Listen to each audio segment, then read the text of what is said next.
remember this phrase: go Ivy or go free. I genuinely hate people like So I just got back from church to find out that this guy Mo decided to make a 2-minute hate video about me just because I taught my audience a really useful rule of thumb for deciding which colleges to attend, which is go Ivy or go free, which is hilarious because Mo is actually the poster child for why that rule is both correct and effective. So when I teach people go Ivy or go free, what I mean is that if you're going to pay Ivy League prices for your college education, which is almost $100,000 a year or $400,000 over the time that you actually attend college, you should be getting something of value in return. And what you get at a lot of these colleges is the prestige of going there, the brand of that school, and the opportunities that come along with that. When you go to a school like Harvard, it is genuinely easier to get hired in a lot of different fields. And that's why if they do charge you a fair amount of money for it, it's often worth paying it.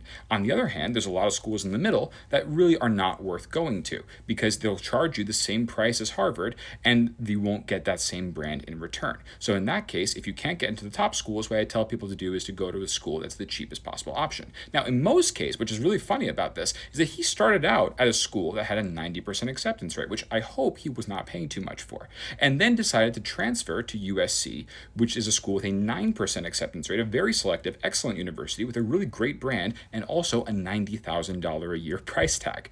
And so he's actually a prime example of why sometimes if you're going to go to a school with a huge brand like USC, it's okay to pay some money for that, which of course is the point of go Ivy or go free. It doesn't mean just literally go to only the 8 schools in the Ivy League. It means that there needs to be a brand like an Ivy attached to the school that you go to if they're going to charge you that kind of money for it. That's what I'm talking about. And Mo, I know you started out your video by saying that you hate me and all people like me, but I don't hate you. I think we could actually have a really interesting conversation that would be educational for both of our audiences. So if you're open to it, I want to invite you to come on a TikTok Live with me. Let's have a chat about this. Let's see if we can discuss the parameters that people should be thinking about for deciding which colleges to attend. I think it'd be a much more useful conversation than making hate videos back and forth.